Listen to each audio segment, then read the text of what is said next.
Hi hello guys, welcome back to my channel ಅಂತ ಹೇಳ್ತಾ ಏನಪ್ಪ ವಿಶೇಷ ಅಂತಂದರೆ ಇವ್ರನ್ನ ಆಲ್ಮೋಸ್ಟ್ ಎಲ್ಲ ನೋಡಿರ್ತೀರಾ. ನಮ್ಮ ಅಕ್ಕ ಅವರು ಏನಪ್ಪ ವಿಶೇಷ ಅಂತಂದರೆ ಇವತ್ತು ನಮ್ಮ ಅಕ್ಕ ಅವ್ರದ್ದು ಡಯಾಲಿಸಿಸ್ ಐತೆ. ಡಯಾಲಿಸಿಸ್ ಹೆಂಗಿರುತ್ತೆ, ಆ ಪ್ರೊಸೀಜರ್ ಏನಿರುತ್ತೆ, ಆ ಪೈನ್ ಏನಿರುತ್ತೆ ಇವತ್ತು ತೋರಿಸ್ಕೊಡ್ತೀನಿ ನೋಡಿ. ಇಷ್ಟು ದಿನ ನಮ್ಮಮ್ಮ ಕರ್ಕೊಂಡು ಹೋಗ್ತಾ ಇದ್ರು. ನಮ್ಮಮ್ಮ ಇವತ್ತು ಹೊರಗಡೆ ಹೋಗಿದ್ದಾರೆ ಅಂತ ಸ್ಟ್ರಿಕ್ಟಾಗಿ ನನಗೆ ವಹಿಸ್ಬಿಟ್ಟು ಹೋಗೋರೆ. ಅಕ್ಕನ ಜವಾಬ್ದಾರಿಯಾಗಿ ಕರ್ಕೊಂಡೋಗಿ ಕರ್ಕೊಬಂದು ಬಿಡಪ್ಪ ಅಂತ ನಾನು ಹೋಗ್ತಾ ಇದ್ದೀನಿ ಈಗ ಇವ್ರ ಜೊತೆ.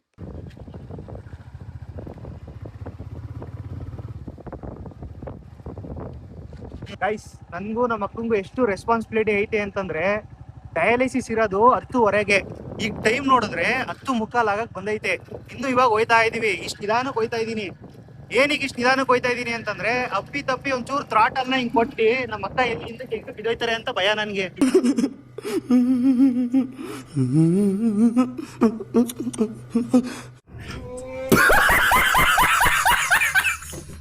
ಅಕ್ಕನ ಸೇಫಾಗಿ ಹಾಸ್ಪಿಟ್ಲಿಗೆ ಕರ್ಕೊಂಬಂದು ಬಿಟ್ಟೆ ಗುರು. ನೆಕ್ಸ್ಟ್ ಇವರೆಲ್ಲ ಎಂಟ್ರಿ ಮಾಡಿ ಅಟೆಂಡೆನ್ಸ್ ಕೊಟ್ಟು ಒಳಗೆ ಹೋಗಿ ನೋಡಿದ್ರೆ ಡಯಾಲಿಸಿಸ್ ಕನೆಕ್ಟ್ ಮಾಡೋಕ್ಕೆ ಎಲ್ಲ ರೆಡಿ ಮಾಡ್ಕೊತಾ ಇದ್ರು.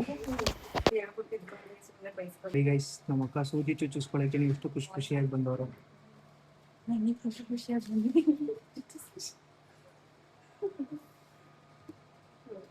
ಯಾರಿಗಾರು ಈ ಧೈರ್ಯ ಇದ್ರೆ ಕಮೆಂಟ್ ಮಾಡಿ.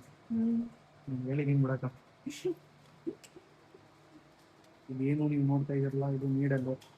ಇದನ್ನೇ ಕೈ ಚುಚ್ಚೋದು. ಆ ನೀಡಲ್ಲಿ ನೋಡಿದ್ರೆ ದಬ್ಲದಷ್ಟು ದಪ್ಪ ಐತೆ ಗುರು. ಈ ವಿಡಿಯೋನ ಯಾರೆಲ್ಲ ಆಡಿಯನ್ಸ್ ನೋಡ್ತಾ ಇದ್ದೀರಾ, ಎಕ್ಸ್ಪೆಷಲಿ ಹೆಣ್ಮಕ್ಳು ಯಾರ್ಯಾರು ನೋಡ್ತಾ ಇದ್ದೀರಾ, ಅವ್ರಿಗೆಲ್ಲ ನನ್ನ ಕಡೆಯಿಂದ ಒಂದು ಸ್ಮಾಲ್ ರಿಕ್ವೆಸ್ಟು. ಏನಪ್ಪ ಅಂತಂದರೆ, ಫ್ಯೂಚರಲ್ಲಾಗಲಿ ಪ್ರೆಸೆಂಟಲ್ಲಾಗಲಿ ನೀವೇನಾದರೂ ಪ್ರಾಬ್ಲಮ್ಸ್ನ ಫೇಸ್ ಮಾಡ್ತಾಯಿದ್ರೆ, ಏನಾದರೂ ಮನೇಲಿ ಏನಾದರೂ ತೊಂದರೆ ಏನಾದ್ರು ಇದ್ದರೆ ನಿಮಗೆ ಓಪನ್ ಆಗಿ ನಿಮ್ಮ ತಂದೆ ತಾಯಿ ಹತ್ರನೋ, ನಿಮ್ಮ ಅಕ್ಕ ತಂಗಿ ಹತ್ರನೋ, ಇಲ್ಲ ನಿಮ್ಮ ಅಣ್ಣ ತಮ್ಮನ ಹತ್ರನೋ ಯಾರ ಹತ್ರನಾದರೂ ಒಬ್ಬರ ಹತ್ರ ಹೇಳ್ಕೊಳ್ಳಿ ಸಾಕು. ಈ ಥರ ನಮ್ಮ ಅಕ್ಕನ ಥರ ಎಲ್ಲ ಮನಸ್ಸಲ್ಲೇ ಇಟ್ಕೊಂಡು ಮುಂದಕ್ಕೆ ಸಫರ್ ಪಡಬೇಡಿ. ಯಾಕಂದರೆ ಇವ್ರ ಕೆಲಸ ಹಂಗೆ ಆಗಿರೋದು. ಈಗ ಎಲ್ಲ ಮನಸ್ಸಲ್ಲಿ ಇಟ್ಕೊಂಡು ಯಾರ ಹತ್ರನೂ ಶೇರ್ ಮಾಡ್ಕೊಳ್ದೇನೆ ಇವ್ರಿಗೆ ಈ ಥರ ಪ್ರಾಬ್ಲಮ್ ತಂದ್ಕೊಂಡಿದ್ದಾರೆ. ಏನು ಮಾಡೋಕ್ಕಾಗಲ್ಲ, ದೇವರು ಬರೆದ್ಬಿಟ್ಟವನೇ ಅನುಭವಿಸ್ತಾ ಇದ್ದಾರೆ ಪಾಪ. ಅದಕ್ಕೆ ನಾನು ನಿಮ್ಗೆ ಹೇಳ್ತಾ ಇದ್ದೀನಿ, ನೋಡ್ತಾ ಇರೋರು ಯಾರು ಇದ್ದರೆ ತಲೆಗೆ ಹಾಕೊಳ್ಳಿ ಸ್ವಲ್ಪ. ನಮ್ಮ ಅಕ್ಕನ ಥರ ಎಜುಕೇಟೆಡ್ ಫುಲ್ಸ್ ಆಗಿಬಿಡಿ ಅಷ್ಟೇ. ಆದರೂ ನಮ್ಮ ಅಕ್ಕನ ಧೈರ್ಯ ಮೆಚ್ಕೋಬೇಕು ಗುರು. 4 ವರ್ಷ ಆಯಿತು ಗುರು ಅವ್ರಿಗೆ ಡಯಾಲಿಸಿಸ್ ಶುರು ಆಗಿ. 4 ವರ್ಷದಿಂದನೂ ವಾರಕ್ಕೆ 2 ಸತಿ ಅನ್ನಂಗೆ 4 ವರ್ಷ ಅಂದರೆ ಲೆಕ್ಕ ಹಾಕೊಳ್ಳಿ ನೀವೇನೆ ಎಷ್ಟು ಡಯಾಲಿಸಿಸ್ ಆಗಿದೆ ಅವ್ರಿಗೆ ಅಂತ. ಆಮೇಲೆ ತುಂಬ ಜನ ಅಂದ್ಕೊಂಡಿದ್ದಾರೆ ಏನಂದರೆ, ಈ ಡಯಾಲಿಸಿಸ್ ಅಂದರೆ ಏನು, ಹೋಗ್ತಾರೆ ಇಂಜೆಕ್ಷನ್ ಕೊಡ್ಸ್ಕೊಂಡು ಬಂದ್ಬಿಡ್ತಾರೆ ಅಷ್ಟೇ ಅಂತ. ಅಂಥವ್ರಿಗೆ ಈ ವಿಡಿಯೋ ಮಾಡ್ತಾಯಿದ್ದೀನಿ. ಆ ಡಯಾಲಿಸಿಸ್ ಮಾಡ್ಬೇಕಾದ್ರೆ ಪೇಯ್ನ್ ಎಷ್ಟಿರುತ್ತೆ, ಆ ಡಯಾಲಿಸಿಸ್ ಮಾಡಾದ್ಮೇಲೆ ಎಷ್ಟು ಸುಸ್ತಾಗುತ್ತೆ ಅಂತ ನಾವು ನೋಡ್ತಾ ಇರ್ತೀವಿ ಕಣ್ಣಿಂದ.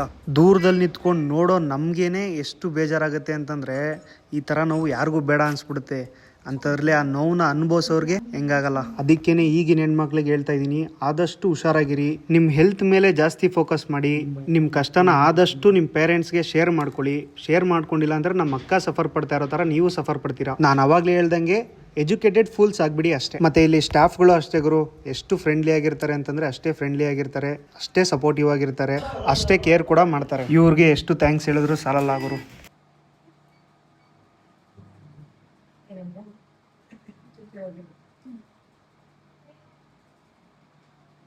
ಗೈಸ್, ಇಲ್ಲಿ ಏನು ನೋಡ್ತಾ ಇದ್ದೀರಾ, ಈ ಕಡೆ ಒಂದು ಸಿರಿಂಜ್ ಹಾಕಿದ್ದಾರೆ, ಈ ಕಡೆ ಒಂದು ಸಿರಿಂಜ್ ಹಾಕಿರ್ತಾರೆ. ಈ ನೀಡಲಲ್ಲಿ ಬ್ಲಡ್ ಹೋಗ್ತಾ ಇರುತ್ತೆ, ಇಲ್ಲಿ ಈ ನೀಡಲಿಂದ ಬ್ಲಡ್ ಬರ್ತಾ ಇರುತ್ತೆ. ಬಾಡಿಲಿರೋ ಬ್ಲಡ್ ಫುಲ್ಲು ಇದರಲ್ಲಿ ಹೋಗ್ಬಿಡುತ್ತೆ. ಈಗ ಇದರಲ್ಲಿ ಹೋಗಿ ಈ ಪೈಪಲ್ಲಿ ಹೋಗಿ ಇಲ್ಲಿ ಫಿಲ್ಟರ್ ಆಗಿ ಮತ್ತೆ ಈ ಕಡೆಯಿಂದ ಬಂದು ಈ ಕಡೆ ಬರೋದು, ಈ ನೀಡಲಿಂದ ಬರುತ್ತೆ. ಒಂದ್ಸಲಿ ಡಯಾಲಿಸಿಸ್ ಶುರು ಮಾಡಿದ್ರೆ 4 ಅವರ್ಸ್ ಆಗುತ್ತೆ ಗೈಸ್. 4 ಅವರ್ಸಲ್ಲಿ ಬಾಡಿಲಿರೋ ಬ್ಲಡ್ ಫುಲ್ಲು ಪ್ಯೂರ್ ಆಗಿ ಈ ನೀಡಲ್ಲಿ ಬಂದು ಸೇರ್ಕೊಳ್ಳುತ್ತೆ.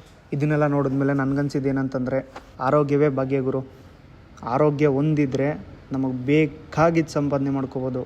ಆರೋಗ್ಯ ಒಂದಿಲ್ಲ ಅಂತಂದರೆ ಏನೂ ಮಾಡೋಕ್ಕಾಗಲ್ಲ ಗುರು. ಈ ಥರ ಪರಿಸ್ಥಿತಿ ನಮ್ಮ ಶತ್ರುಗಳಿಗೂ ಬರೋದು ಬೇಡ ಅಂತ ಹೇಳ್ತಾ, ಹಂಗೆ ಇಲ್ಲಿರೋ ಸ್ಟಾಫ್ಗೂ ಅಷ್ಟೇ ಗುರು ಹ್ಯಾಟ್ಸ್ ಆಫ್ ಹೇಳಬೇಕು. ಯಾಕಂದರೆ ಇಲ್ಲಿ ಹೈಜಿನಿಕಾಗಿ ಹೆಂಗೆ ಮೇಂಟೈನ್ ಮಾಡ್ತಾ ಇದ್ದಾರೆ ಅಂತಂದರೆ, ಆಮೇಲಿಂದ ಬ್ಯಾಂಕಲ್ಲಿ ಸ್ವಲ್ಪ ಕೆಲಸ ಐತೆ ಅಂತ ಬ್ಯಾಂಕಿಗೆ ಹೋಗಿ ಅಲ್ಲಿ ಕೆಲಸ ಮುಗಿಸ್ಕೊಂಡು ಬಂದು ನೆಕ್ಸ್ಟ್ ಹೋಗಿದ್ದೆ ರಾಯಲ್ ಎನ್ಫೀಲ್ಡ್ ಶೋರೂಮ್ ಹತ್ರ. ಏನಕ್ಕೆ ಹೋದೆ ಅಂತಂದರೆ, RC ಕಾರ್ಡ್ ಕಲೆಕ್ಟ್ ಮಾಡ್ಕೊಳ್ಳಿ ಅಂತ ಫೋನ್ ಮಾಡಿದ್ರು. ಅದಕ್ಕೆ ಹೋಗಿ RC ಕಾರ್ಡ್ ಕಲೆಕ್ಟ್ ಮಾಡ್ಕೊಂಡು ಹಂಗೆ ಅವ್ರದ್ದು ಡಯಾಲಿಸಿಸ್ ಮುಗ್ದಿತ್ತು. ಅಷ್ಟರಲ್ಲಿ ಅವ್ರನ್ನ ಕರ್ಕೊಂಡು ಅಲ್ಲಿಂದ ಮನೆ ಕಡೆ ಹೊರಟೆ. ವಿಡಿಯೋ ಇಷ್ಟ ಆದರೆ ಲೈಕ್ ಕೊಟ್ಟು ಸಬ್ಸ್ಕ್ರೈಬ್ ಮಾಡ್ಕೊಳ್ಳಿ ಅಂತ ಹೇಳ್ತಾ ಈ ವಿಡಿಯೋನ ಇಲ್ಲಿಗೆ ಎಂಡ್ ಮಾಡ್ತಾ ಇದ್ದೀನಿ. ನೆಕ್ಸ್ಟ್ ವಿಡಿಯೋದಲ್ಲಿ ಸಿಗ್ತೀನಿ. Until then take care, bye bye, love you all, see in the next blog.